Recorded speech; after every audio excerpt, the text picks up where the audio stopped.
हमारे former president doctor APJ Abdul Kalam ji ने एक बेहद ही अच्छी बात कही है। If you need to shine like a sun, first burn like a sun. आज हमारे बीच एक ऐसी ही शख्सियत मौजूद है who has literally shine like a sun, और उसके पीछे का संघर्ष, उसके पीछे की मेहनत भी बहुत ही बेहतरीन और इंस्पायरिंग है। आज हम सभी के साथ जुड़े हैं श्री कुणाल श्रीवास्तव जी। इन्होंने न केवल ईएससी एग्जामिनेशन में रैंक 1 हासिल की है, बल्कि 4 बार इंजीनियरिंग ऑप्शंस लेकर यूपीएससी सीएससी भी क्लियर किया है। सर के बारे में बता दो तो he has cracked IIT JEE and AIEEE in 2007, did his BTech in electronics from IIIT Allahabad in 2011, secured rank 1 in UPSC ESE 2012 in electronics, secured rank 44 in GATE 2013 in electronics, cracked 8 PSUs including NTPC, BHEL, HPCL, Railtech, secured rank 530 in UPSC CSE 2015 with electrical engineering as his optional, appeared in UPSC IAS interview 4 times. Since then, he has been guiding aspirants, counseling students, and conducting classes for various competitive examinations at different forums. Currently, serving as Group A officer in Government of India for over 7 years now. Welcome, sir, to Study IQ. हमें बहुत खुशी है कि आप अपनी इस बेहतरीन journey को हम सभी के साथ शेयर करेंगे। Sure, ma'am, please. शुरुआत सर इसी से करेंगे कि आज के समय में इंजीनियर बनना एक बहुत ही कॉमन कन्वेंशनल करियर बन गया है। क्या आपके केस में ऐसा था या फिर out of interest you always wanted to be an engineer? Out of interest ऐसी कोई बात नहीं है। एक्चुअली होता ये है कि ज्यादातर बच्चे क्लास 10th में जब जाते हैं तो देखते हैं कि उनके सीनियर्स ने क्या कैरियर चूज किया, तो जो ट्रेंड चला रहा है उसमें कैरियर को चूज कर लेते हैं। हाँ, मुझे इंटरेस्ट जरूर था मैथमेटिक्स सब्जेक्ट में, बट एज सच कोई सपना नहीं था कि इंजीनियर बनना है। तो मेरे सीनियर्स ने जिस तरह का डिसीजन अपनी लाइफ में लिया, मैं भी उसी फ्लो में इंजीनियरिंग के कैरियर की तरफ चलता गया। जैसे आपने बताया कि आपकी भी स्टोरी ऑलमोस्ट सेम रही है जैसे सभी इंजीनियर्स की रहती है। That is not out of interest, but surrounding में जो होता है सीनियर्स को देखकर वो इंजीनियरिंग लेते हैं। अब how were you introduced to the idea of ESC engineering services की बात करें तो? मैम, 4th ईयर में कॉलेज के टाइम पे प्लेसमेंट्स होते हैं, है ना। मेरी परफॉर्मेंस काफी अच्छी थी नहीं कॉलेज में, बीटेक के सेमेस्टर वाइज मार्क्स में, तो प्लेसमेंट में बहुत अच्छा मौका मिल नहीं रहा था। प्लस उसी टाइम पे मेरे कुछ बैचमेट्स प्रिपेयर करना चाह रहे थे for different PSU examinations like NTPC etcetera, जिसमें कि इलेक्ट्रॉनिक्स इंजीनियरिंग के थ्रू जॉब मिलती है। मेरी पहली प्रेफरेंस थी कि मुझे बीटेक करते ही अपने लिए जॉब चाहिए थी। मैंने देखा कि प्लेसमेंट तो ज्यादा अच्छी हो नहीं रही, और अगर 1 साल या 2 साल ड्रॉप कर लेता हूँ तो maybe there is a good chance I can get into Indian engineering service, या फिर गेट के थ्रू कोई जॉब मिल जाएगी, या फिर हमारे टाइम पे तो पीएसयूज का भी काफी एग्जाम सेपरेट होते थे from GATE examination. There are multiple options to get a job. तो वहीं से आइडिया आया कि I should maybe drop 1 year और 2 year at max and let us see कि कहाँ लेके जाती है किस्मत। ईएससी में रैंक 1 हासिल करना ये बहुत ही बड़ी बात है, और इवन आई एम श्योर कि ओवर द इयर्स जब कई साल भी हो गए तब भी जब आप याद करते होंगे रैंक 1 तो बहुत ही अलग फीलिंग आती होगी। ऑलरेडी 2012 में रैंक 1 आई, फिर गेट क्यों लिखा 2013? एक्चुअली मैम, इंजीनियरिंग सर्विस का जो रिजल्ट है, वो जो पूरा प्रोसेस है उसमें more than a year time लग जाता है। हमारे टाइम पे थोड़ा डिले ज्यादा हो गया था। तो गेट का एग्जाम जब मैं दे रहा था 2013 में, तब तक मेरे इंजीनियरिंग सर्विस का रिजल्ट नहीं आया था। तो मेरी हालत वैसी ही थी कि मैंने बस एग्जाम दिया है, रिजल्ट तो आया नहीं है। तो I was still trying to get into some sort of, या तो एमटेक प्रोग्राम में एडमिशन हो जाए या फिर किसी जॉब में मिल जाए, इसलिए मैंने एग्जामिनेशन दिया। प्लस मैम, इंजीनियरिंग सर्विस और गेट दोनों का सिलेबस बहुत हद तक कॉमन है, आज भी बहुत हद तक कॉमन है। तो अगर आप किसी एक एग्जाम की प्रिपरेशन कर रहे हैं तो दूसरा एग्जाम भी देना बिल्कुल लॉजिकल डिसीजन होता है। आपने भी सर जैसे बात कही कि गेट और ईएससी दोनों का सिलेबस ऑलमोस्ट सेम है, और स्टूडेंट्स तैयारी भी करते हैं, इंजीनियर्स तैयारी भी करते हैं। अब एक साथ साइमल्टेनियसली दोनों की तैयारी बैलेंस करते हुए कैसे की जा सकती है, क्योंकि ऑल्दो सिलेबस सेम है बट पैटर्न में चेंजेस आते हैं? राइट मैम, दोनों एग्जामिनेशंस का अप्रोच थोड़ा डिफरेंट, इस बात को पहले समझना चाहिए। मैं ये रेकमेंड नहीं कर रहा कि हर कोई दोनों एग्जामिनेशन की तैयारी साथ ही करे। मैं ये बता रहा हूँ कि दोनों एग्जामिनेशन की तैयारी साथ में की जा सकती है, बट जैसे मेरे केस में था, मेरी प्रायोरिटी थी इंडियन इंजीनियरिंग सर्विस, क्योंकि मुझे जॉब चाहिए थी। ठीक है, कुछ लोगों की प्रायोरिटी गेट एग्जाम होती है। तो मेरी ये सलाह है कि आप किसी एक एग्जामिनेशन को अपनी प्रायोरिटी माने, उसको कॉम्प्रोमाइज मत करें, है ना। हाँ, तैयारी आप दोनों की साथ में कर सकते हैं, क्योंकि सिलेबस बहुत हद तक कॉमन है। जो कॉमन पार्ट है उसमें अगर आपके कॉन्सेप्ट स्ट्रांग होंगे तो आपके दोनों एग्जामिनेशन में परफॉर्मेंस अच्छी हो। प्लस जो पार्ट डिफरेंट है सिलेबस में, जो सिलेबस के टॉपिक्स अलग अलग है दोनों एग्जामिनेशन के लिए, उसके लिए आपको थोड़ा एक्स्ट्रा एफर्ट करना पड़ेगा। वो एफर्ट कैसे करनी है उसके बारे में डिटेल प्लान हम लोगों ने अपने एक ब्लॉग पे भी दिया है। मैं इस बारे में बताना चाहूंगा कि आपका जो गेट एग्जामिनेशन है उसमें आपका अप्रोच न्यूमेरिकल सॉल्व करने की ओर ज्यादा होना चाहिए। कोर कॉन्सेप्ट्स को अंडरस्टैंड करना, उनके न्यूमेरिकल को सॉल्व करना बेटर होना चाहिए। ऑन द अदर हैंड, जो इंजीनियरिंग सर्विस का एग्जामिनेशन है उसमें आपको कोर कॉन्सेप्ट्स के अलावा बहुत सारे ऐसे फ्रिंज टॉपिक्स होते हैं जिसमें थोड़ा बहुत नॉलेज हर चीज में होना चाहिए। तो उसकी प्रिपरेशन करने की स्ट्रेटजी थोड़ी डिफरेंट। जैसे मैं अगर आपको एक लाइन में कहूँ तो GATE is an examination for application of your mind, whereas engineering service is mind as well as memory। आपको याद वो चीजें होनी चाहिए। बहुत ही अच्छे से आपने समझाया कि स्टूडेंट्स को किस तरीके से सेग्रीगेट और इंटीग्रेट करना है दोनों ही प्रिपरेशन को, ईएससी और गेट के लिए। आज जो स्टूडेंट्स कॉलेज में हैं और गेट और ईएससी की तैयारी करते हैं, वो टारगेट करते हैं, आपके हिसाब से क्या आइडियल टाइम है तैयारी शुरू करने का एग्जामिनेशन को अच्छे से समझने के बाद? मेरे हिसाब से देखिए, जब थर्ड ईयर में जाते हैं ना बच्चे, फिफ्थ सेम में, तो फिफ्थ सेम से आप तैयारी इसकी शुरू कर सकते हैं, क्योंकि शुरुआत के 2 सेमेस्टर में आपका ऑलमोस्ट बेसिक्स बन चुका है इंजीनियरिंग का। आपने थोड़ा बहुत इंजॉय भी कर लिया कॉलेज लाइफ को, तो अब थोड़ा सीरियस होने का टाइम आ गया है ना। तो third year is the ideal time to start. अगर नहीं कर पाए तो फिर भी एटलीस्ट फोर्थ ईयर यानी कि 7 सेमेस्टर में तैयारी जरूर शुरू करें, क्योंकि जैसा मेरे साथ हुआ, मुझे 1 साल ड्रॉप करना पड़ा। ये उस वक्त मेरी मजबूरी थी ड्रॉप करना, लेकिन आज जब मैं देखता हूँ तो मुझे अच्छा नहीं लगता कि मुझे अपने लाइफ पे 1 साल ड्रॉप करना। ड्रॉप करना बिल्कुल भी रिकमेंडेड नहीं है। Ideal time is start from third year. बहुत लेट होगा तो 6 या 7 सेम से आप शुरू कर सकते हैं। यूजुअली इंजीनियरिंग कॉलेजेस के लास्ट ईयर में थोड़ा टाइम ज्यादा मिलता है, उस टाइम का यूज करें इस एग्जामिनेशन के प्रिपरेशन के। पहले डिसाइड कर लें कि आपको ईएस को अपना टॉप प्रायोरिटी बनाना है या फिर गेट एग्जाम को अपनी टॉप प्रायोरिटी बनानी है। कुछ लोग यहाँ पे और आगे बढ़ के सिविल सर्विसेज को भी अपनी टॉप प्रायोरिटी बना लेते हैं। जो भी हो, आपकी प्रायोरिटी इन तीनों में से कोई एक ही होनी चाहिए, दो नहीं हो सकती।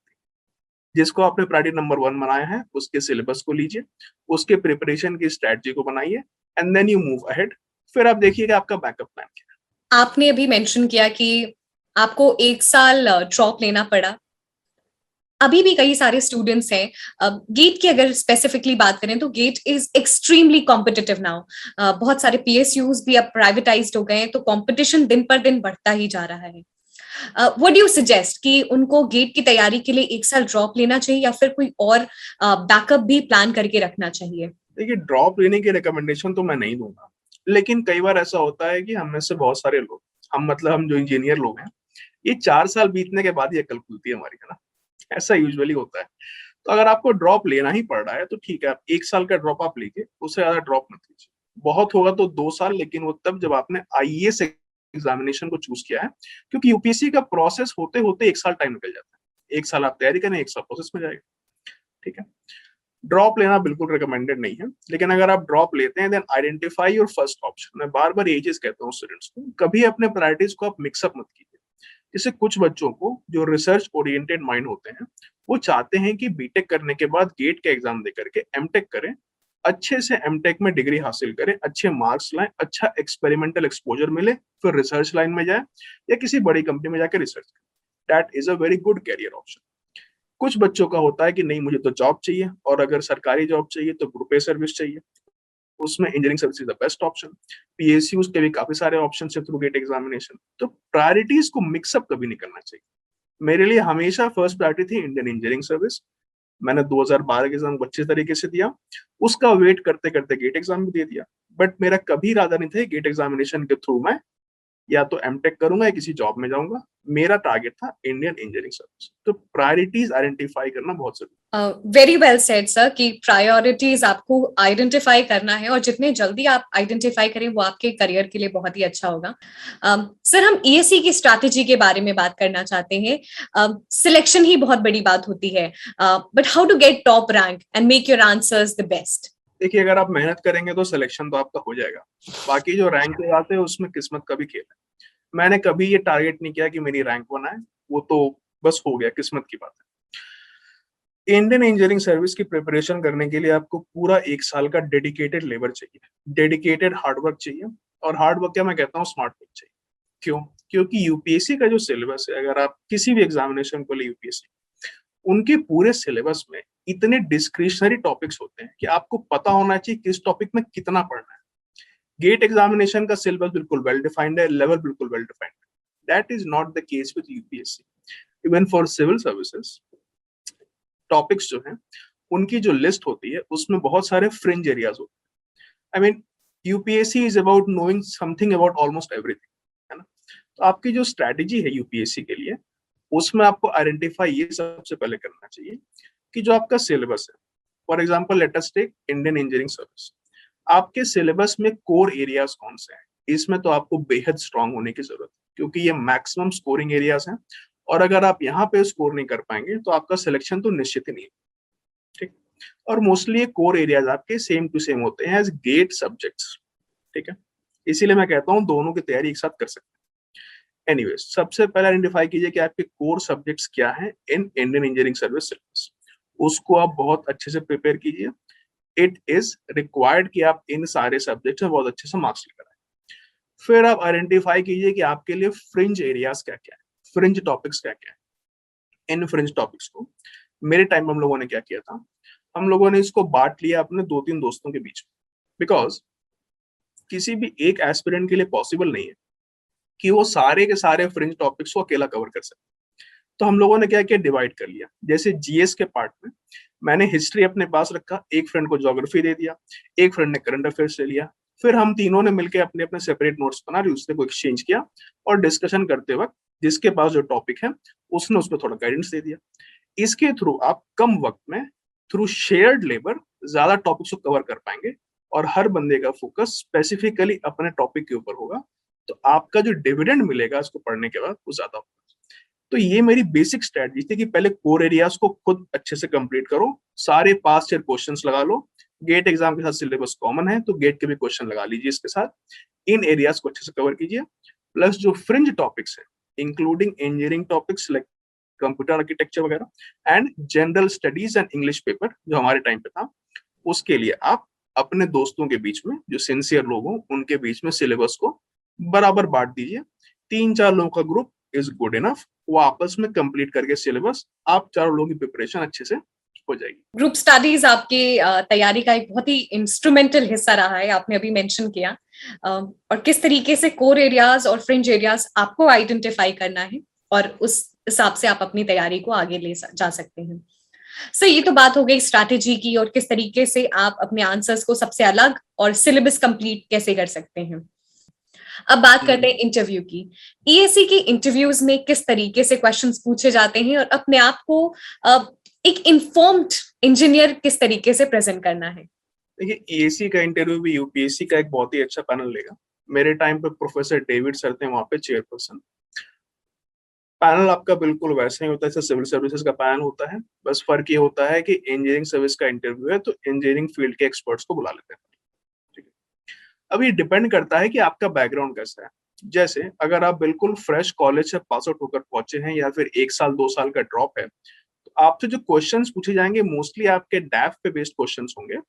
प्लस आपकी जो बुकिश नॉलेज है या जो आपकी नॉलेज है रिगार्डिंग प्रिपरेशन, उसके रिगार्डिंग चीजें पूछी जाएंगी जो सिलेबस पे बेस्ड क्वेश्चन होते हैं, ठीक है। लेकिन अगर आप ऑलरेडी कहीं काम कर रहे थे, आपने किसी पीएसयू में काम किया है, जैसे मान लीजिए आप एनटीपीसी में काम कर रहे हैं और साथ में आपका यूपीएससी में आईएएस का इंटरव्यू का डेट आ गया, उस टाइम पे आपसे आपके वर्क प्रोफाइल के बारे में ज्यादा क्वेश्चंस होंगे और इंजीनियरिंग की बुकिश नॉलेज पे कम क्वेश्चंस होंगे, क्योंकि आपने एक्चुअली में काम किया हुआ है। तो वो एक्सपेक्ट करेंगे कि आपका जो आउटलुक हो काफी ज्यादा ब्रॉड हो, सिर्फ एक कॉलेज स्टूडेंट की तरह आपका आउटलुक नहीं होना चाहिए। जैसे मान लीजिए अगर आप एनटीपीसी में काम कर रहे हैं तो एनटीपीसी का टर्नओवर कितना है, चेयरमैन कौन है, स्लोगन क्या है, कहाँ कहाँ इसके प्लांट्स हैं, आपने किस प्लांट में काम किया, पावर जनरेशन कैसे होता है, पावर ट्रांसमिशन कैसे होता है, फिर इसके अंदर थोड़ी बुकिश नॉलेज भी ऐड कर लेंगे। इस तरह के क्वेश्चन पूछे जाएंगे। वहां पे आपके जो मार्क्स दिए जाएंगे वो आपको चेयरपर्सन ही फाइनली मार्क्स अवार्ड करेगा। मोस्टली चेयरपर्सन खुद नॉन टेक्निकल बैकग्राउंड के ही होते हैं क्योंकि यूपीएससी के मेंबर हैं। लेकिन जो बाकी मेंबर्स बैठे होंगे, जैसे मेरे टाइम पे 3 मेंबर अलग से बैठे थे चेयरपर्सन के अलावा, वो आपको टेक्निकल फील्ड्स पे वैल्यूएट करेंगे और उनके रिकमेंडेशन पे ही आपको मार्क्स मिलेगा। यूपीएससी आईएएस के इंटरव्यू के मैंने अपने एक्सपीरियंस को भी शेयर किया अपने ब्लॉग पे। मोस्टली यूपीएससी आईएएस इंटरव्यू में ये देखा जाता है कि आपकी इंजीनियरिंग फील्ड के नॉलेज के अलावा आपका जनरल कंडक्ट कैसा है और आपका एडमिनिस्ट्रेटिव स्किल्स कैसा है। क्या आप एक टीम को लीड कर सकते हैं, क्या आप एक लीडर की तरह बिहेव कर सकते हैं, आपका एक्यूमेन कितना है, आप कितना मेंटली अलर्ट हैं, प्लस एथिक्स आपकी कितनी स्ट्रॉन्ग, उसको भी चेक करते हैं। हालांकि अब तो एथिक्स को एक सेपरेटली टॉपिक बना के ऐड कर दिया गया आईएएस के सिलेबस में, हमारे टाइम पे नहीं था, लेकिन उसको भी चेक वो लोग करते हैं कि आप ओवरऑल भारत सरकार में एक ग्रुप ए लेवल ऑफिसर बनने के लिए कितना फिट है।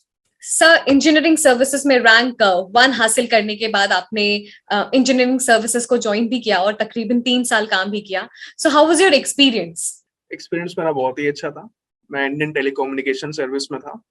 मेरी पोस्टिंग दिल्ली में ही थी। दिल्ली में इसके फील्ड ऑफिसेज हैं। जो ओवरऑल मेरी एक्सपेक्टेशन थी ग्रुप ए सर्विस से, वो सारी एक्सपेक्टेशंस मेरी ऑलमोस्ट फुलफिल हो गई, है ना। मेरे पास एक अच्छा करियर था। मैंने काफी यंग एज में भी ज्वाइन किया। मेरे पास करीब करीब 37 ईयर्स ऑफ सर्विस थी जब मैंने ज्वाइन किया, जो कि काफी लंबा कैरियर था। मेरे कैरियर में मेरी पोस्टिंग्स मोस्टली कैपिटल सिटीज में ही होती। जो भी पर्क्स एंड फैसिलिटीज मिलते हैं, ऐसे घर गाड़ी वगैरह, वो सब कुछ मिला हुआ था।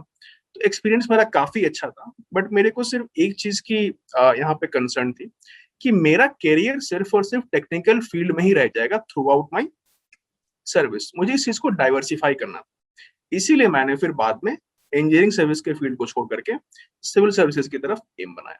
यूपीएससी सीएससी की बात करें, किस तरीके से आपने अपनी स्ट्रैटेजी फॉर्मुलेट की, क्योंकि वो आपको बाद में ही ख्याल आया कि यूपीएससी सीएससी की तैयारी कर सकते हैं? यस, तो मैं ऑलरेडी काम कर रहा था in technical field as Indian engineering service में एज एन ऑफिसर। बट मुझे मन था अपने करियर को थोड़ा डाइवर्सिफाई करने का। मुझे मन था कि मैं टेक्निकल फील्ड से बाहर निकल के जनरल एडमिनिस्ट्रेशन फील्ड में काम करूं, जहां पब्लिक एक्सपोजर थोड़ा और ज्यादा हो। मुझे और ज्यादा चांस मिलेगा खुद को ग्रूम करने का और ज्यादा मौका मिलेगा पब्लिक सर्विस में करियर को बेहतर बनाने का। तो ये जब ख्याल आया तो मैंने ये चूज किया कि सिविल सर्विसेज में ऑप्शनल कैसे चूज करना है। सबसे पहला और इम्पोर्टेंट क्वेश्चन यही है आज की डेट में भी, अगर किसी को भी एक्टिव होना है तो ऑप्शनल क्या चूज करना है। अब मैंने इंडियन इंजीनियरिंग सर्विस निकाली थी through electronics and communication engineering, लेकिन ये सब्जेक्ट अवेलेबल नहीं है as an optional, but electrical engineering available है एज एन ऑप्शनल। इसका सिलेबस ऑलमोस्ट 70% तक कॉमन है विद इलेक्ट्रॉनिक्स इंजीनियरिंग। तो मेरे लिए एक नेचुरल एडवांटेज था, इसीलिए मैंने इसको चूज किया एज एन ऑप्शन। फिर उसके बाद मैंने step by step paper by paper तैयारी करनी शुरू करी। पेपर 1 की तैयारी, पेपर 2 की तैयारी, 3, देन एथिक्स वगैरह की तैयारी, एसए की तैयारी। तो धीरे धीरे स्टेप बाय स्टेप मैंने फॉर्मुलेट किया। मेरे साथ प्रॉब्लम ही थी कि मैं ऑलरेडी सर्विस में, तो एक दिन के 24 घंटे में से ऑलमोस्ट 8-10 घंटों का टाइम तो ऑफिस में चला जाता। तो बाकी बचे टाइम में कम से कम टाइम में कितनी मैक्सिमम प्रिपरेशन की जा सकती है, ये मेरे लिए एक बहुत इंपॉर्टेंट सवाल था। मैंने अपनी स्ट्रेटजी को टाइम लिमिटेशन को ध्यान में रखते हुए बनाया। इलेक्ट्रिकल इंजीनियरिंग आपका ऑप्शनल था और जैसे आपने बताया कि ऑप्शनल चूज करना एक बहुत ही इंपॉर्टेंट और ट्रिकी हिस्सा हो जाता है यूपीएससी सीएससी के लिए। सर, इलेक्ट्रिकल इंजीनियरिंग ऑप्शनल क्यों? उसका सिलेबस अपने आप में ही बहुत वाइड होता है। आप कुछ ह्यूमैनिटीज का क्यों नहीं चूज किया आपने? ये सवाल मेरे सामने भी आया था। मेरे कई सारे दोस्त जो साथ में प्रिपेयर कर रहे थे, उन्होंने सोशियोलॉजी, एंथ्रोपोलॉजी सब्जेक्ट से लिए। बट जैसा मैंने बोला कि मेरे पास एक तो टाइम लिमिटेशन था, तो मेरे पास ऑप्शनल के ऊपर ज्यादा टाइम देने का वक्त मेरे पास था नहीं। दूसरी बात, ऑलरेडी इलेक्ट्रॉनिक्स का 70% सिलेबस कॉमन है विद इलेक्ट्रिकल इंजीनियरिंग, तो मेरे पास एक नेचुरल एडवांटेज तो था ही सब्जेक्ट। तीसरी बात ये थी कि मुझे अपने जीएस के प्रिपरेशन पे ज्यादा फोकस करना था। इंजीनियर्स की यूजुअली अच्छी हैबिट नहीं होती है एसे में लिखने में, कन्वेंशनल क्वेश्चंस के आंसर देने में, सब्जेक्टिव क्वेश्चंस के आंसर देने में। तो मेरा मेन फोकस था कि essay, ethics, history, geography, current affairs वगैरह के आंसर्स को बेहतर लिख सकूं। एंड लास्टली मैम, भले ही क्लास 10th में मुझे ज्यादा इंटरेस्ट नहीं आ रहा होगा इंजीनियरिंग फील्ड में, लेकिन इतने सालों के बाद मुझे इंटरेस्ट डेवलप हो गया था। मुझे पता था कि ये ऑप्शन अगर मैं लूंगा तो मेरा सिलेक्शन श्योर है, because civil services no doubt is even more competitive as compare to engineering service और गेट एग्जामिनेशन। तो I had to be very sure कि अगर मैं एक बार भी अटेम्प्ट दूंगा तो मेरा सिलेक्शन होना चाहिए, क्योंकि बार बार मौके मिलेंगे नहीं अगर मैं ऑलरेडी सर्विस में हूँ। सर, आपने 4 टाइम्स यूपीएससी सीएससी का इंटरव्यू दिया है, किस तरीके से अपने आप को मोटिवेटेड रखा इस एग्जामिनेशन के लिए? देखिए, मेरा मोटिवेशन लेवल बहुत ही सिंपल तरीका है मेरे पास खुद को मोटिवेट रखने का। इवन जब मैं तैयारी कर रहा था गेट एग्जामिनेशन की या फिर इंडियन इंजीनियरिंग सर्विस एग्जामिनेशन की, तो खुद को मोटिवेट करने के लिए एक दो बिल्कुल सिंपल ट्रिक थे मेरे पास।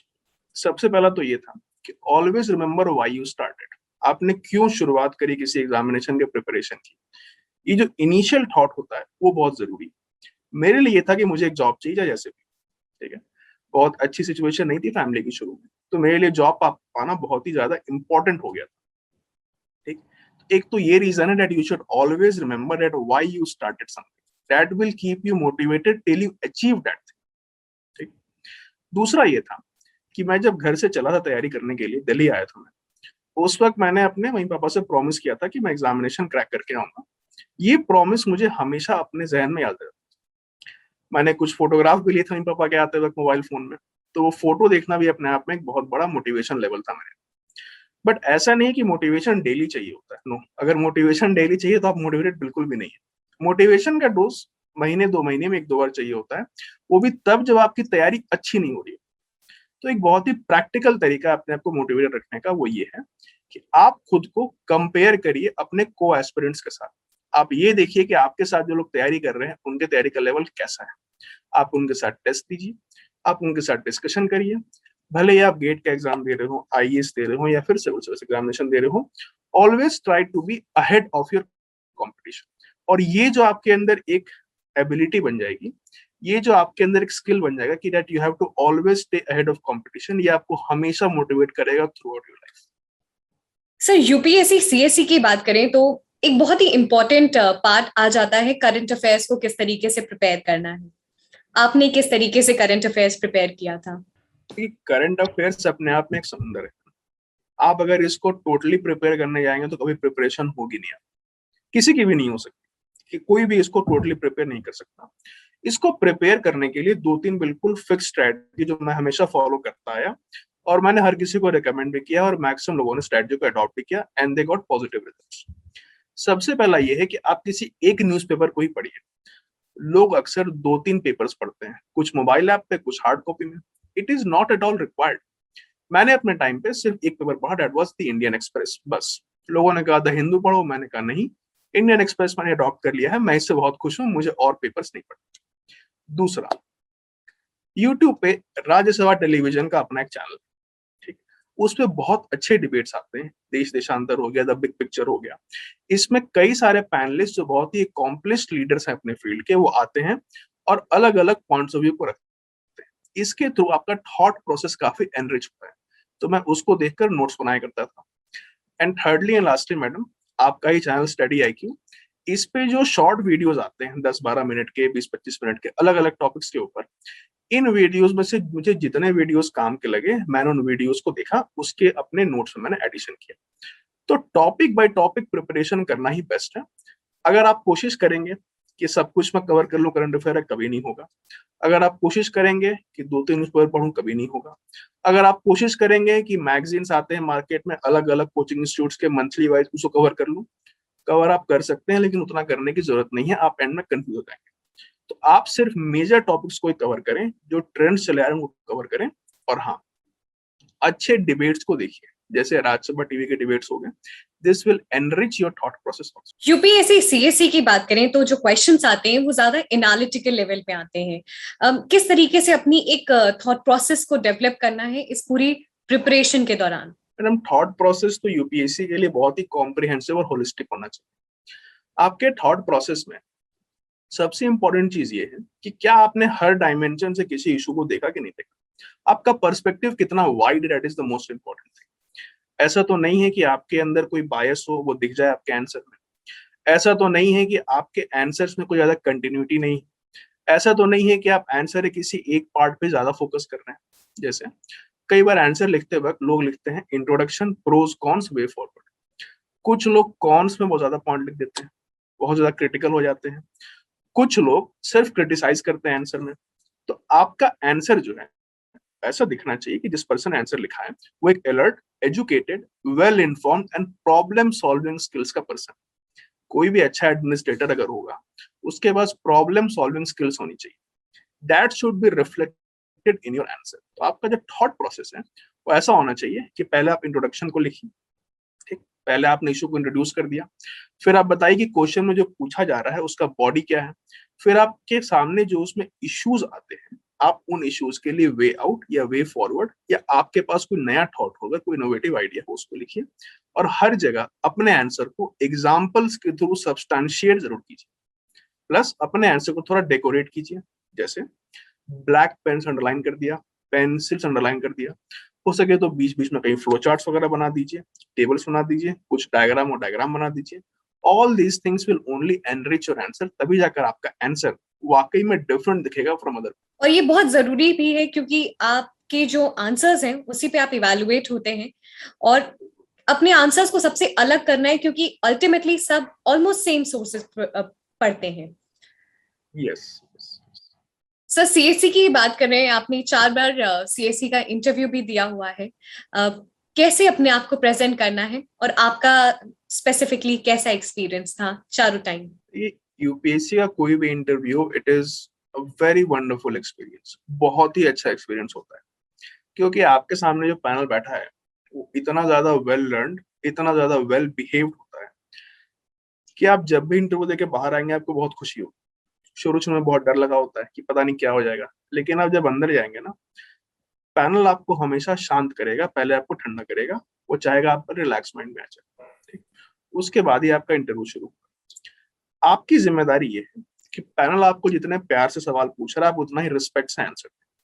मैं हमेशा ये बोलता हूँ, जब भी मैं इंटरव्यू गाइडेंस सेशन लेने जाता हूँ, हमेशा ये बात बोलता हूँ कि आप ये सोच के चलिए कि पैनल में जो लोग बैठे हैं वो आपके अपने फैमिली के एल्डर मेंबर्स, मान लीजिए चाचा हैं, ताए हैं, ताई वगैरह हैं, बैठे हुए हैं, ये आपके फैमिली के एल्डर मेंबर्स हैं। इनको आप उतनी ही रिस्पेक्ट दीजिए। इनके सामने झूठ बोलने की कोशिश कभी मत करिएगा, जितना आता है उतना ही बोलिए। कोई आपसे एक्सपेक्ट नहीं कर रहा कि आपको सब कुछ पता हो। आपके नॉलेज का टेस्ट हो चुका है मेन एग्जामिनेशन में। ये आपके व्यक्तित्व की परीक्षा है कि आप अपने आप को कैसे प्रेजेंट करते हैं, आप कैसे बोलते हैं, आपकी बॉडी लैंग्वेज क्या है, आप कितने अलर्ट हैं, और आपका जो आउटलुक है डिफरेंट टॉपिक्स का वो कितना कॉम्प्रिहेंसिव और कितना होलिस्टिक है, और क्या आपके अंदर क्वालिटीज हैं of being a good leader, of being fit for bureaucracy. बस ओवरऑल अगर आपका बिहेवियर अच्छा है तो आपको कोई कंप्लेंट नहीं होगी अपने इंटरव्यू। अपने ग्रेजुएशन सब्जेक्ट को तैयार करना कितना इम्पोर्टेंट है? मैं ये क्वेश्चन इसलिए पूछ रही क्योंकि जो इंजीनियर्स होते हैं वो देखा गया है कई बार अपना ग्रेजुएशन वो नेग्लेक्ट कर देते हैं। ग्रेजुएशन सब्जेक्ट को बहुत डिटेल में प्रिपेयर करने की कोई जरूरत नहीं है, ठीक है।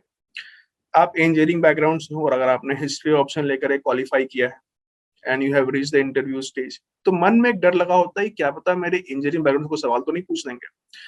हाँ, वो पूछ सकते हैं आपसे सवाल, लेकिन वो बिल्कुल भी डिटेल में नहीं जाएंगे। और अगर आप उनको पोलाइटली मना करते हैं कि सर काफी टाइम हो गया है, मुझे याद नहीं है, तो वो आपको फिर फर्दर क्वेश्चन नहीं करेंगे। लेकिन यहाँ पे एक बहुत इंपॉर्टेंट बात यह है कि आपके इंजीनियरिंग फील्ड में जो करंट अफेयर्स चल रहा है, आपके इंजीनियरिंग फील्ड में जो करंट चीजें न्यूज में आई है, वो तो आपको पता होना चाहिए being a civil service aspirant. तो आपके इंजीनियरिंग कैरियर का, आपके ग्रेजुएशन का बुकिश नॉलेज ना भी हो तो भी करंट अफेयर्स में क्या चल रहा है आपको पता होना चाहिए।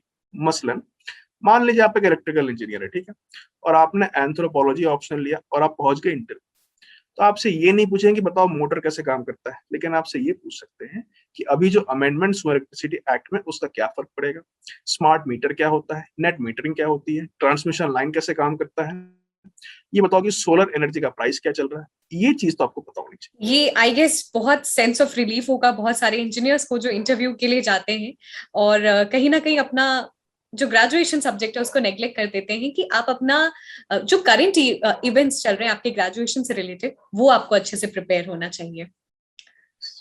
सर, अगर सिचुएशनल क्वेश्चंस आपके सामने आते हैं, किस तरीके से रिएक्ट करना है, कितना समय लेकर उस क्वेश्चन को आंसर करना है? सिचुएशनल क्वेश्चन पूछने के पीछे यूपीएससी पैनल का ये इंटेंशन होता है देखना कि आप रियल वर्ल्ड में कैसे बिहेव करते हैं। आपकी इंफॉर्मेशन और आपके नॉलेज को टेस्ट कर लिया गया मेन एग्जामिनेशन के थ्रू, आपको एक प्रेशर सिचुएशन में सिचुएशन देकर पूछते हैं कि बताओ इस केस में क्या करोगे। इस लाइन का या इस क्वेश्चन का सिंपल एक लाइन आंसर ये है कि आप इस चीज को देखिए as your ethics case study. बस कहने का मतलब, सबसे पहले तो आप ये देखिए कि आपने क्वेश्चन को ठीक से समझा या नहीं समझा। अगर आपने नहीं समझा है, please ask them to repeat once and they will be very happy to repeat the question for you. ठीक, आप पहले क्वेश्चन को समझिए, ध्यान से सुनिए और 2 या 3 सेकंड का पॉज जरूर लीजिएगा। इसके 2 फायदे हैं। पहला तो ये कि पैनल को लगे कि चलिए आप सोच समझ के जवाब दे रहे हैं। दूसरा ये कि आपको वाकई में सोचने का टाइम मिल जाएगा। ठीक है, आपके सामने कोई भी सिचुएशन क्वेश्चन आता है, आप उसको बिल्कुल एथिक्स के केस स्टडी की तरह देखिए। मसलन आपके सामने इशू क्या है, आपके सामने क्या क्या ऑप्शंस हैं, और फाइनली आप depending upon your value system किस ऑप्शन को चूज करेंगे। बस ये 3 लाइन में आपको आंसर दे देना उसको। हमेशा ध्यान रखिए कि आपका जो आंसर है उसमें कोई रिएक्शन नहीं दिखना चाहिए, आपका हमेशा रिस्पॉन्स दिखना चाहिए। आपके आंसर में कोई रेवोल्यूशनरी आइडिया नहीं होना चाहिए, आपके आंसर में ग्रेजुअल चेंजेस की बात होनी चाहिए, सबको साथ लेकर चलना चाहिए। तो आपका आंसर इंक्लूसिव होना चाहिए, कॉम्प्रिहेंसिव होना चाहिए एंड टू द पॉइंट होना चाहिए। कोई भी सिचुएशनल क्वेश्चन अगर आपके सामने है तो उसको आपको एथिक्स केस स्टडी के तौर पे ही देखना चाहिए। सर, एक एटीट्यूड होता है केस स्टडीज को सॉल्व करने का, वो कैसे डेवलप होगा इवेंचुअली पूरी प्रिपरेशन में? देखिए, केस स्टडी जो पूछे जाते हैं ना, उसको सॉल्व करने के लिए आपको 2 लेवल की प्रिपरेशन की रिक्वायरमेंट है। पहला लेवल है आपका अपना वैल्यू सिस्टम, आप क्या सोचते हैं। आप भूल जाइए इंग्लिश हिंदी में आपको क्या आंसर में क्या वर्ड्स लिखना है, आप बस सोचिए कि आप क्या सोचते हैं, आप नेचुरली क्या फील करते हैं। पहले तो आप उस चीज के ऊपर काम करना शुरू करिए। आप जो फील करते हैं, that should not be against the constitution of India, that should not be against what is morally acceptable society, that should not be controversial.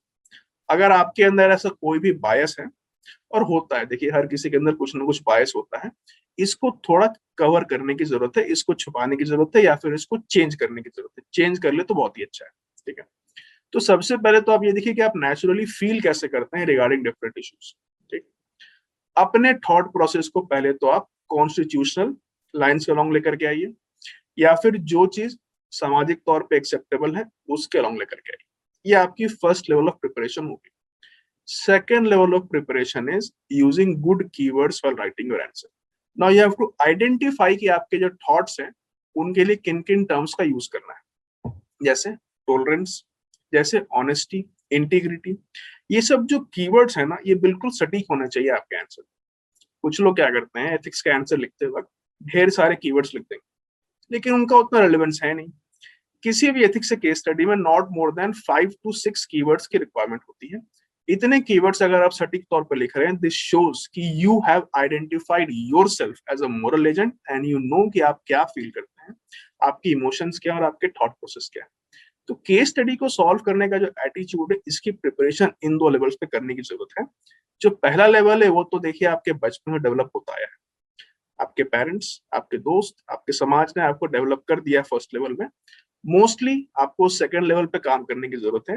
Here please try to identify the keywords and understand their meanings. Sir, हम UPSC CSC की interview की ही बात कर रहे हैं, hobby होना कितना जरूरी है? और अगर आपकी हॉबी की बात करें तो आपने हमेशा से ही मेंशन किया है, और वो एविडेंट भी है कि you love counselling people, guiding through their careers, और बहुत सारे लोगों को आप हमेशा गाइड भी करते हैं उनके करियर के साथ। कितना एडवाइजेबल है एक हॉबी होना, और हॉबी को कैसे तैयार करना है? देखिए, यूपीएससी का जो डिटेल एप्लीकेशन फॉर्म, उसमें एक सेपरेट कॉलम होता है हॉबीज लिखने के लिए, है ना। यहाँ पे आप इस कॉलम को ब्लैंक मत छोड़िए, आपके पास 1 या 2 हॉबी तो होनी चाहिए। ठीक, और हर पर्सन की होती है। प्रॉब्लम ये हो जाता है कि हमारी हॉबी हम लिखे या ना लिखे यूपीएससी के सामने, ये एक बड़ी समस्या होती है।